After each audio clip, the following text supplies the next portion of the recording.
Bienvenidos a Casa Nación, donde la pasión por Jesús es el centro. Aleluya. Así que voy a empezar orando para entrar a la palabra y vamos a gozarnos en esto. Padre, en el nombre de Jesús, Señor, yo te doy gracias por esta mañana de gloria. Gracias, Señor, por tu bendición, Señor, porque podemos estar aquí en esta mañana adorando, bendiciendo tu nombre, Señor, escuchando tu palabra, Padre, alimentando nuestro espíritu, nuestra alma, Señor. Espíritu Santo, remueve toda distracción que pueda estar, Señor, tratando de robar esta semilla, Padre, que vamos a compartir. Tu palabra es vida, Señor.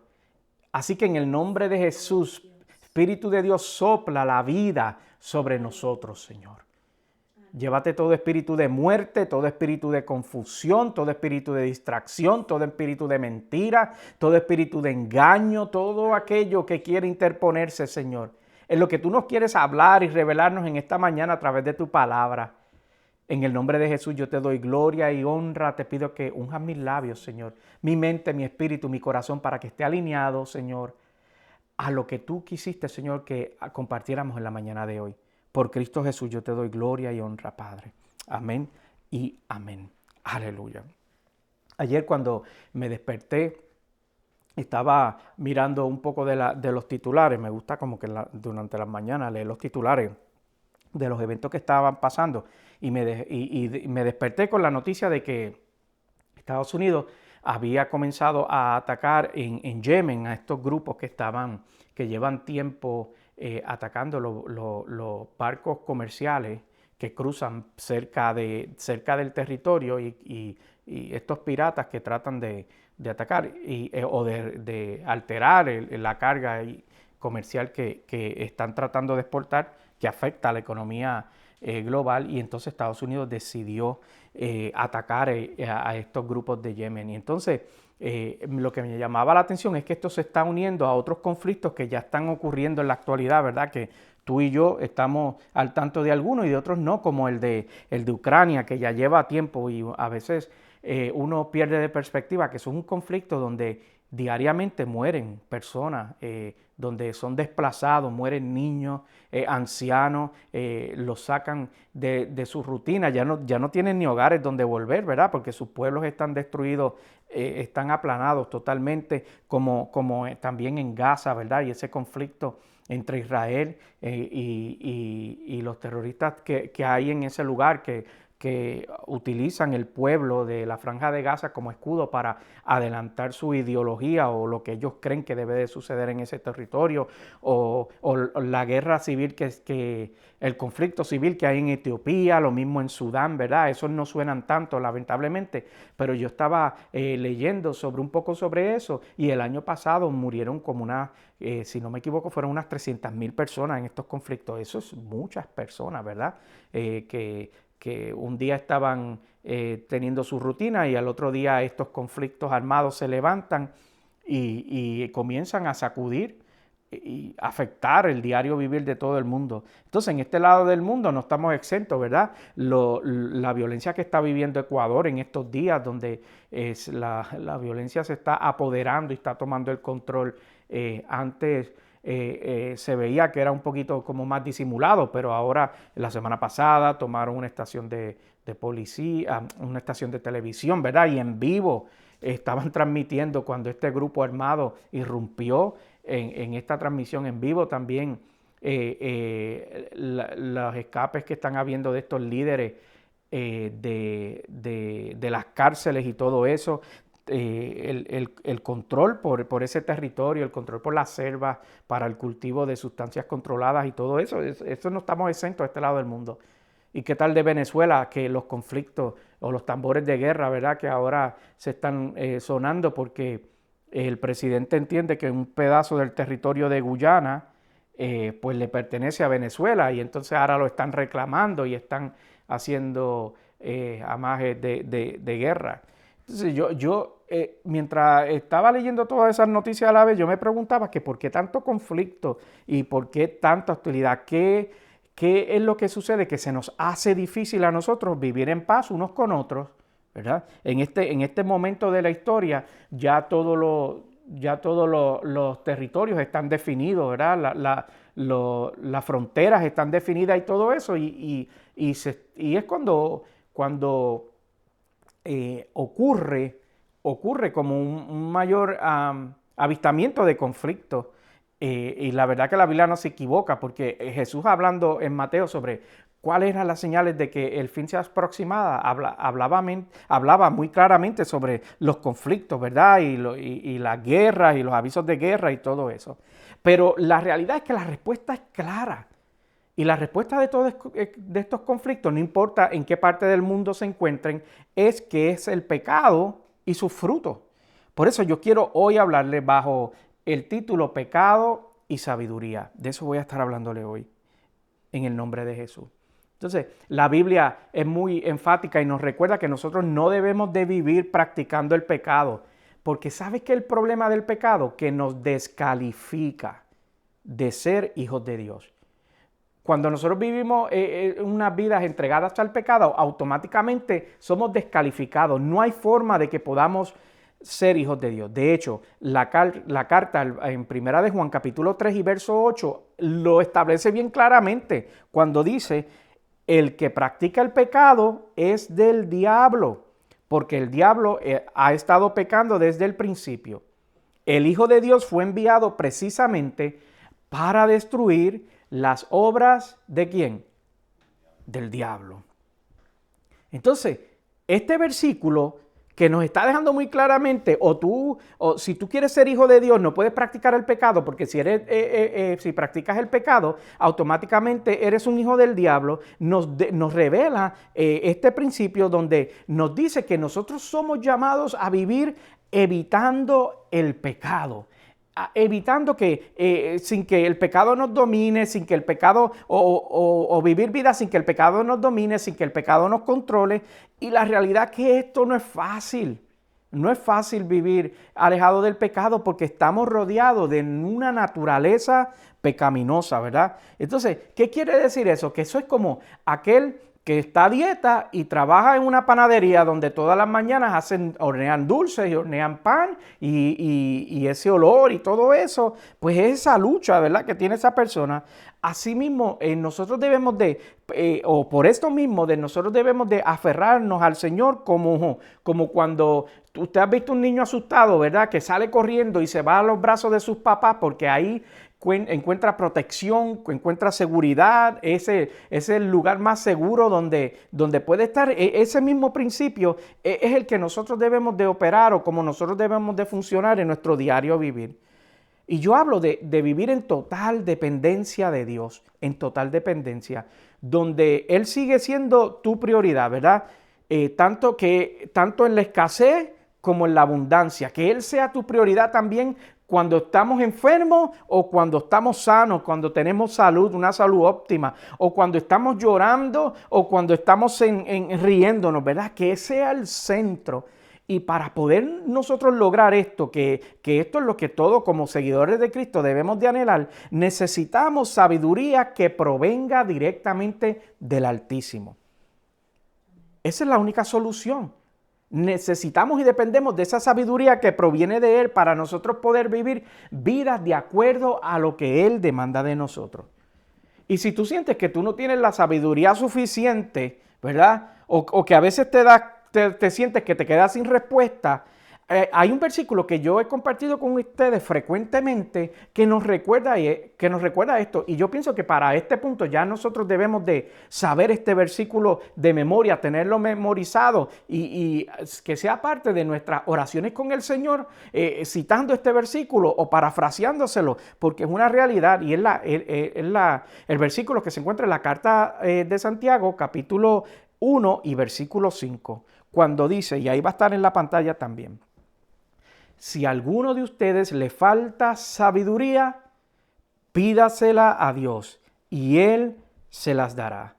Pues Dios da a todos generosamente sin menospreciar a nadie. Entonces vamos a hablar un poquito sobre este versículo. No lo quites de la pantalla, déjalo ahí. Porque este versículo nos habla de la generosidad de Dios. Comienza estableciendo la generosidad de Dios. Nos habla de que Él nunca te recriminará. Él nunca se enfadará contigo. Él nunca se decepcionará de ti por pedirle ayuda cuando tú no sabes qué hacer. Cuando tú no tienes respuesta. Es la expectativa de Él que nosotros vayamos a donde Él y creamos en su bondad.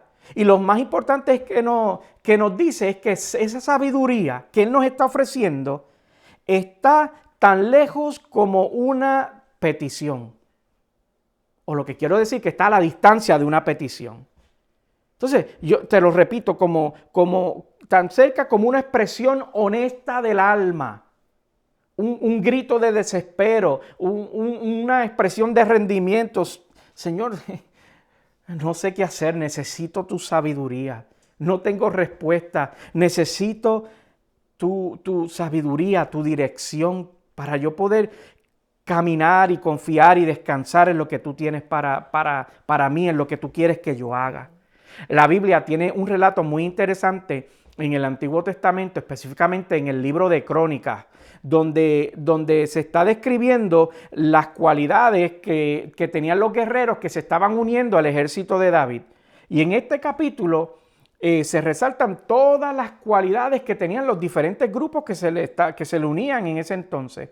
Habla de sus habilidades extraordinarias que poseían para la batalla específicamente. Pero hubo un grupo que a mí siempre me ha llamado la atención, porque es como un bálsamo, como una inspiración.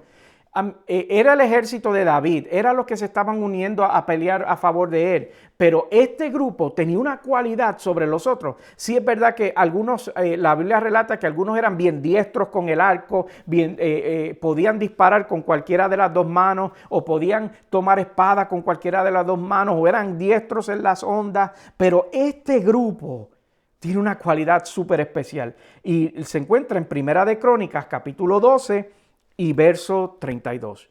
Primera de Crónicas, capítulo 12 y verso 32. Dice la palabra del Señor. De Isaacar, 200 jefes y todos sus parientes bajo sus órdenes. Y aquí está. Eran hombres expertos en el conocimiento de los tiempos y sabían lo que Israel tenía que hacer.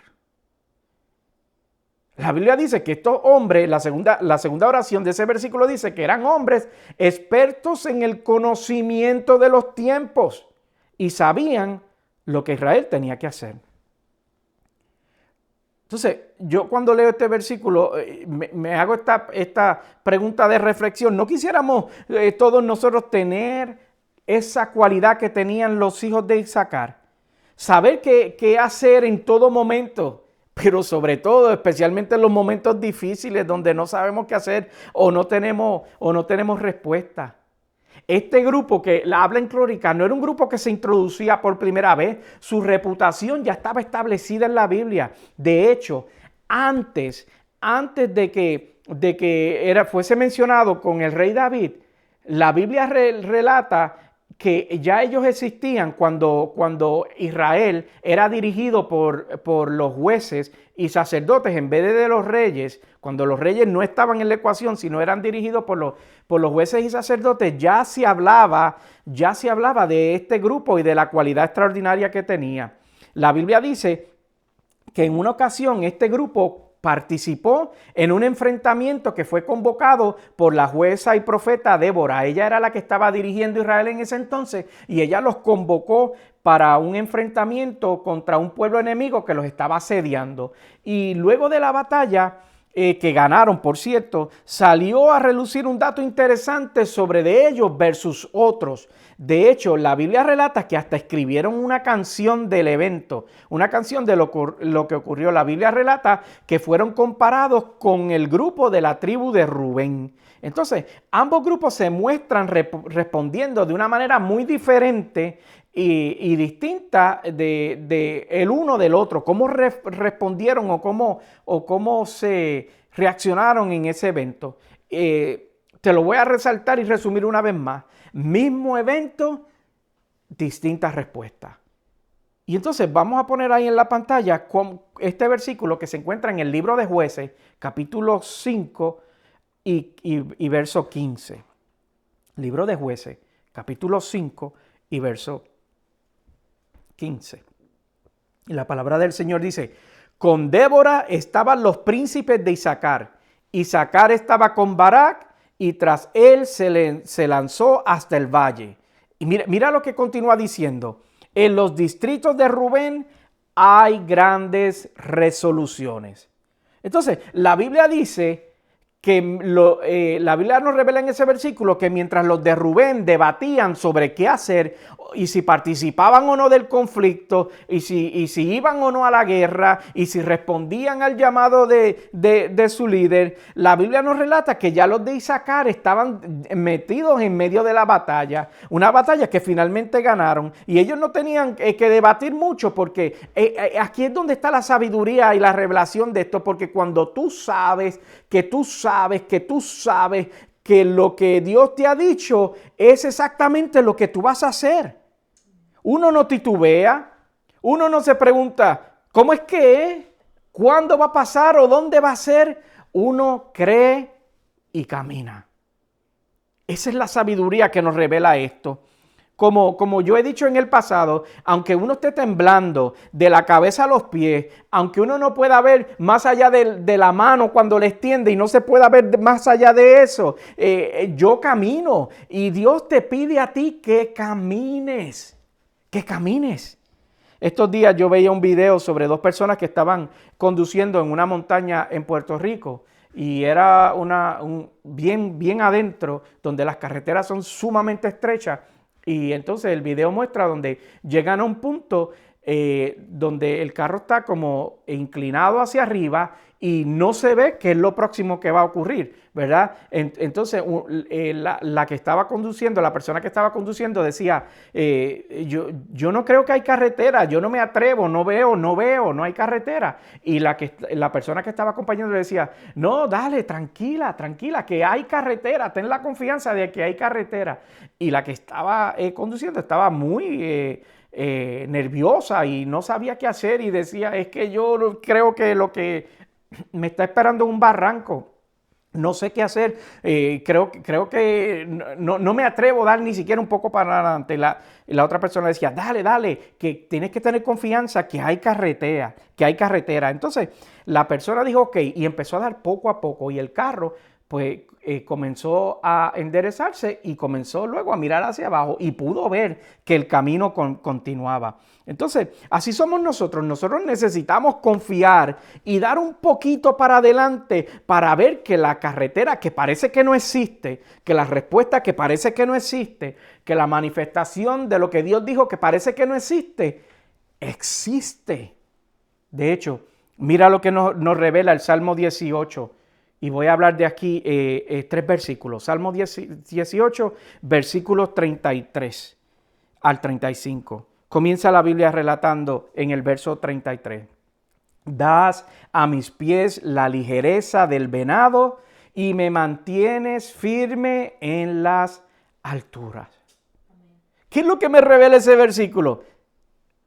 Y lo que uno a veces pasa de perspectiva.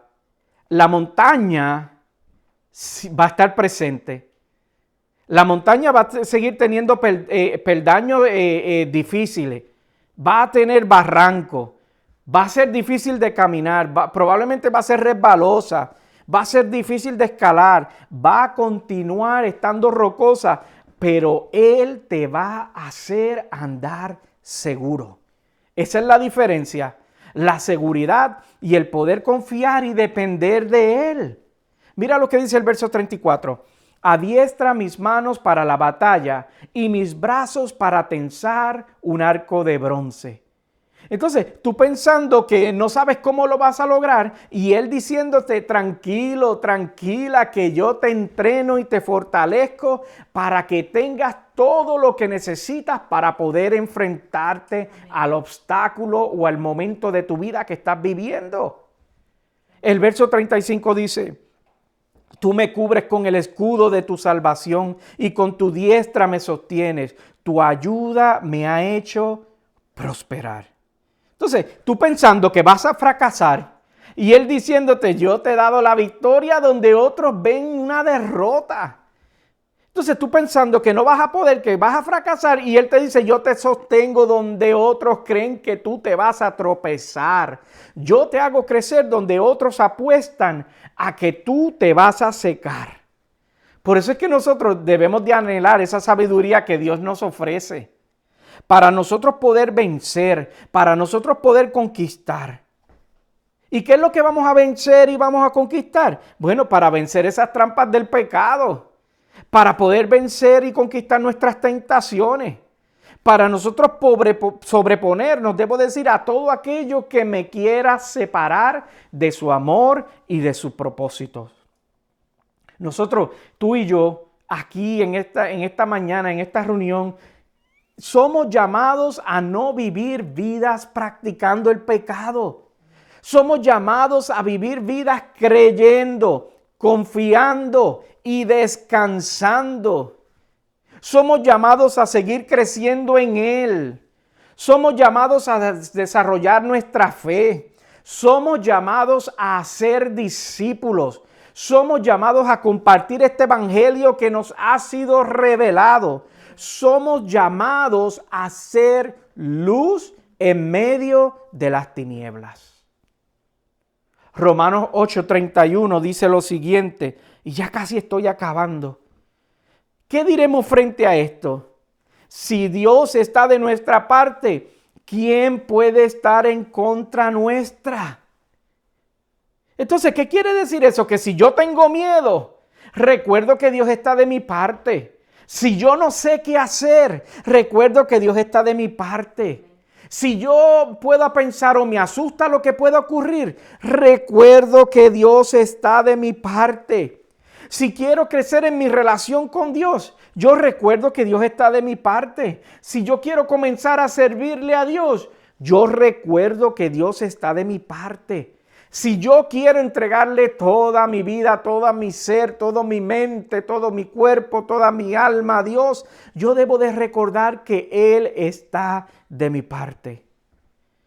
Lo más importante es que tú tienes que entender o que debes de entender que nada superará en tu vida que tu alma esté asegurada en Cristo por toda la eternidad. Todo lo demás es pasajero, todo lo demás se acaba. Las cosas materiales se desmerecen, se destruyen. La salud se acaba también y este cuerpo físico muere. Las finanzas puede ser que se sequen, unos días tan altas, otros días tan bajas, otros días tan bajos, otros días tan altas. El estado de tu vida puede ser que cambie. Unos días tienes una seguridad y descansas en ella y el otro día ya no la tienes. Pero lo que es importante es lo que es constante y lo que supera este mundo físico y es la eternidad. Entonces, por eso es que te digo que todo lo demás siempre va a ser pasajero y se va a acabar, que nada superará que tu alma esté segura por toda la eternidad. Entonces, ¿en qué podemos concluir? Que lo que Dios nos invita es a decirle no al pecado y decirle sí a Él. A decirle, ¿sabes qué, Dios? Yo te creo por encima de todo y de todas y de experiencias y de posesiones y de lo que me falta y te creo por encima de mi duda, te creo por encima de mi incredulidad, te creo por encima de mi confusión, te creo por encima de mi estado de ánimo, te creo por encima de todo y decirle a Dios, ¿sabes qué, Dios? Necesito sabiduría porque esta vida está muy difícil para poder hacerlo por mi propia cuenta. Te necesito de tu sabiduría. Puestos de pies. Aleluya. Aleluya. Esta palabra no es otra cosa que un recordatorio que Dios te está diciendo, ¿sabes qué? Tú necesitas de mí, yo estoy dispuesto a estar presente en tu vida. Tú necesitas dirección y yo estoy dispuesto a proveerte esa dirección. Tú necesitas respuesta y yo estoy dispuesto a hacer tu respuesta. Y esa es la invitación que nosotros debemos de recibir y aceptar en este día. Y ahí cierra tus ojos, levanta tus manos y dile, Señor, necesito tu sabiduría. Necesito de tu dirección. Necesito de ti. Padre, en el nombre de Jesús yo te doy gracias, gloria y honra. Gracias porque hoy nos recuerda, Señor, que lo mejor que nos puede pasar es depender de ti, Señor, y tener la confianza y la seguridad que tú, Señor, estás presente en nuestras vidas, estás interesado en todos los aspectos de nuestras vidas, Señor.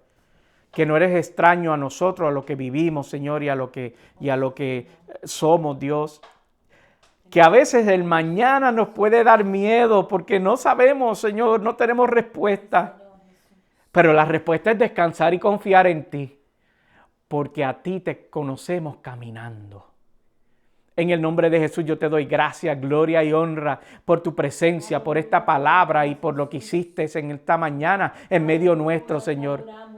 Por aquellas personas que han de escuchar esta palabra, Señor, y han de ser, Señor, impactadas por ella. Padre, que traiga crecimiento a sus vidas. En el nombre de Jesús yo te doy gloria y honra. Por Jesús, amén y amén. Aleluya.